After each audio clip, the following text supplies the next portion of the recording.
नमस्कार। नील युग study channel में आप सब दोस्तों का हार्दिक स्वागत है।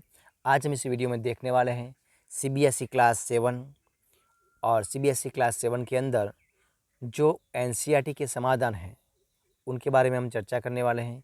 यानी कि जो विषय है वो विज्ञान है और विज्ञान विषय के अंदर जो चैप्टर है वो 10वां नंबर का है, यानी कि जो पार्ट नंबर 10वां नंबर का है, जिनका नाम है जीवों में श्वसन।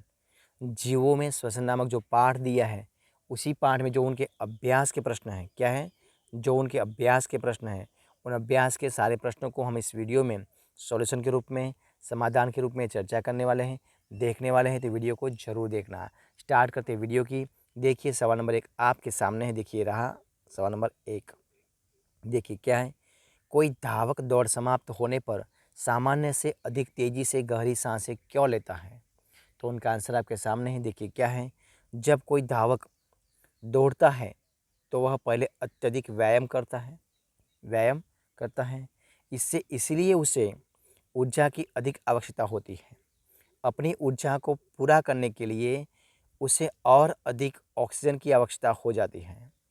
इसलिए ऊर्जा की आवश्यकता को पूरा करने के लिए धावक दौड़ समाप्त होने पर सामान्य से अधिक तेजी से गहरी सांस लेता है। अब देखिए सवाल नंबर 2। देखिए क्या है, वायवीय और अवायवीय श्वसन के बीच समानताएं तथा अंतर बताएं।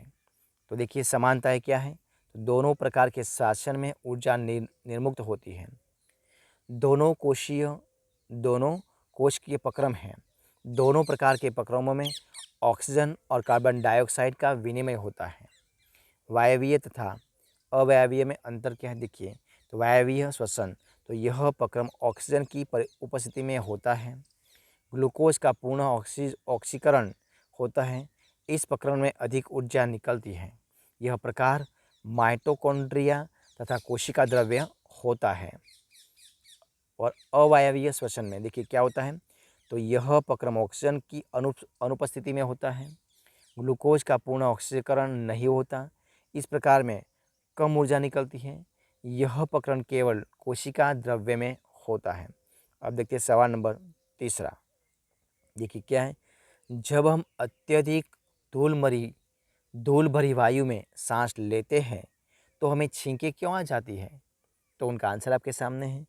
जब हम श्वास लेते हैं तो धूल कण हमारे नथुनों से नासा गुहा में चली जाती हैं। नासा गुहा से वायु श्वास नली से होकर हमारे फेफड़ों में जाते हैं। ऐसे कण जब नासा गुहा के पार चले जाते हैं तो ये गुहा की कोमल परत को उत्तेजित करते हैं, जिसके परिणाम स्वरूप हमें छींक आती है। छींकने से अवांछित कण वायु के साथ बाहर निकलते हैं। इस प्रकार केवल स्वच्छ वायु हमारे शरीर में प्रवेश कर पाती है। इसलिए अब देखिए सवाल नंबर 4। देखिए क्या है सवाल 4। 3 परखनियों लीजिए, प्रत्येक को 3/4 भाग तक जल से भर लीजिए। इन्हें ए, बी तथा सी द्वारा चिन्हित कीजिए। परखनली में एक घोंघा रखिए। परखनली बी में कोई जलीय पादप रखिए और सी में एक पौधा और पादप दोनों को रखिए। किस परखनली में कार्बन डाइऑक्साइड की सांद्रता सबसे अधिक होगी? तो देखिए पहली उत्तर, परखनली ए में केवल पौधा है, केवल घोंघा है और यह कार्बन डाइऑक्साइड गैस छोड़ता है। दूसरा परखनली बी में एक जलीय पादप है। यह प्रकाश संश्लेषण क्रिया के लिए परखनली में से कार्बन डाइऑक्साइड गैस ले रहा है। और परखनली सी में दोनों गोदाम तथा जलीय पादप है। जलीय पादप पौधे द्वारा छोड़ी गई कार्बन डाइऑक्साइड गैस को लेता है। इसलिए परखनली ए में कार्बन डाइऑक्साइड की सांद्रता अधिक होती है। अब देखिए सवाल नंबर 5। सही उत्तर पर सही निशान लगाइए। तो देखिए उनका आंसर क्या है, क तिलचट्टों के शरीर में वायु प्रवेश करती है उनके, तो नंबर 1 फेफड़ों द्वारा, क्लोमों द्वारा, श्वास रंध्रों द्वारा, त्वचा द्वारा। तो किस प्रकार अंदर होती है? तो दोस्तों वो होती है श्वास रंध्र द्वारा, यानी कि ऑप्शन नंबर जो है 3 वो सही आंसर हो जाएगा। ठीक है, अब देखते हैं सवाल ख। अत्यधिक व्यायाम करते समय अत्यधिक व्यायाम करते समय हमारे टांगों में इस पदार्थ के संचयन के कारण ऐंठन होती है, वह क्या है? तो देखिए, कार्बन डाइऑक्साइड, लैक्टिक अम्ल, एल्कोहल, जल, ये सब क्या होती है? तो वो होती है लैक्टिक अम्ल, यानी कि जो बी है वो बी ऑप्शन सही आंसर हो जाएगा। अब देखते हैं ग। देखिए ग क्या है? किसी सामान्य वयस्क व्यक्ति की विश्राम अवस्था में औसत श्वसन दर कितनी होती है? तो हमको वो भी बताना है। देखिए कितनी होती है? 9 से 12 मिनट, 15 से 18 मिनट, 18 मिनट, 21 से 24 मिनट, 30 से 33 मिनट। तो कितनी होती है? तो उनका आंसर हो जाएगा 15 से 18 मिनट होती है। कितनी होती है? 15 से 18 मिनट, यानी कि जो सही आंसर है वो हो जाएगी 15 से 18 मिनट। ठीक है, वो सही आंसर हो जाएगा। ग, उच्चरण के समय पसलियों, हमारी जो पसली है वो कैसी होती है? तो वो भी हमको बताना। देखिए, पहली बाहर की ओर गति करती है, नीचे की ओर गति करती है, ऊपर की ओर गति करती है और बिल्कुल गति नहीं करती है। तो उनका आंसर क्या हो जाएगा? तो नीचे की ओर गति करती है, तो क्या हो जाएगा?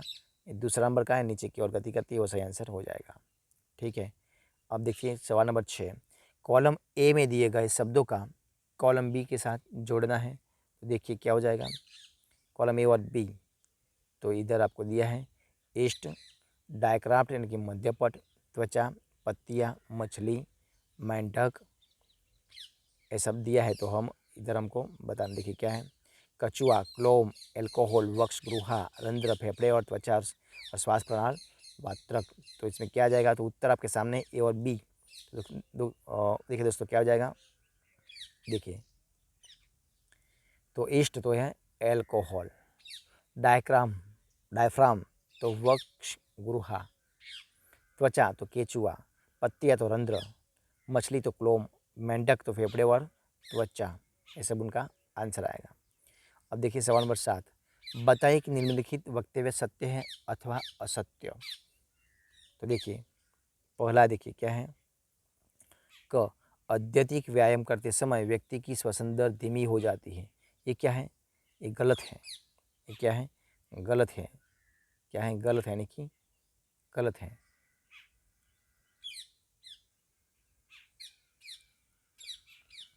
दूसरा, पादप में प्रकाश संश्लेषण केवल दिन में जबकि श्वसन केवल रात्रि में होता है।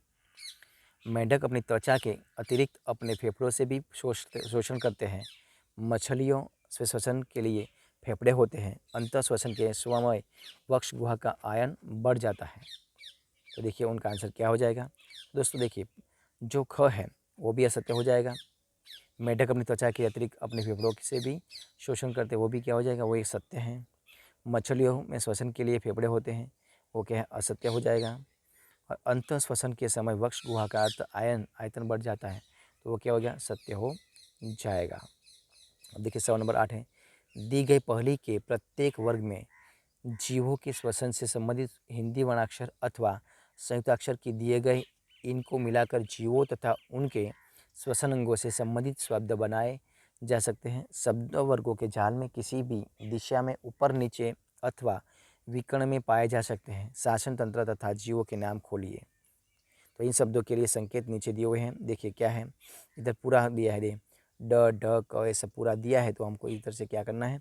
देखिए, कीटों की वायु नलियाँ, वक्ष गुहा को घेरे हुई हड्डियों की संरचना, वक्ष गुहा का पेशीय जल, पत्ती की सतह पर सूक्ष्म छिद्र।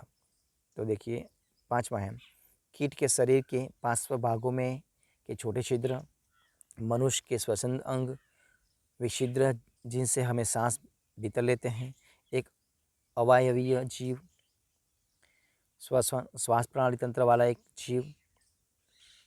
उत्तर देखिए क्या है? पहला है श्वास प्रणाली, दूसरा पसलियाँ, तीसरा डायाफ्राम, चौथा है रंध्र, पांचवा है श्वास रंध्र और छठा है फेफड़े, सातवां नासाद्वार, आठवां ईस्ट, नौवां है तिल चट्टा। ये सब है। और देखिए सवाल नंबर 9वां, पर्वतारोही अपने साथ ऑक्सीजन सिलेंडर ले जाते क्योंकि? तो देखिए क्योंकि, तो क, 5 किलोमीटर से अधिक ऊंचाई पर वायु नहीं होती। दूसरा, वह उपलब्ध वायु की मात्रा की भूतल पर उपलब्ध मात्रा से कम होती है। तीसरा, वह वायु तथा भूतल के ताप से अधिक होता है। तो इसमें से सही आंसर कौन सा आएगा वो आपको बताना है। तो देखिए सही आंसर कौन सा आएगा? तो देखिए कौन सा आएगा। और ग, पर्वत पर वायुदाब भूतल की अपेक्षा से अधिक होता है, तो वहाँ उपलब्ध वायु की मात्रा भूतल पर उपलब्ध मात्रा से कम होती है। तो इसमें से आएगा वह ब। ठीक है, ख जवाब आ जाएगा। तो इस प्रकार हम इस वीडियो को इधर ख़त्म करते हैं। तो अगर आपको इस वीडियो अच्छा लगा हो, पसंद आया हो, यूज़फुल लगा हो, तो वीडियो को लाइक कीजिए, कमेंट कीजिए, आपके दोस्तों में शेयर कर दीजिए। और लास्ट में आपने अब तक इस चैनल को सब्सक्राइब नहीं किया, यानी कि नील युग स्टडी चैनल को सब्सक्राइब नहीं किया, तो उनको सब्सक्राइब कर लीजिए। और बगल में जो बेल आइकन दिया है उनको भी आपको प्रेस करना है, यानी कि जब भी कोई नया वीडियो इस चैनल में अपलोड हो तो सबसे पहले आपको एक नोटिस मिल जाएगा और सबसे पहले आप वीडियो देख सकेंगे। इस वीडियो को फर्स्ट एंड तक देखने के लिए आप सब दोस्तों का मैं बहुत बहुत धन्यवाद करता हूँ।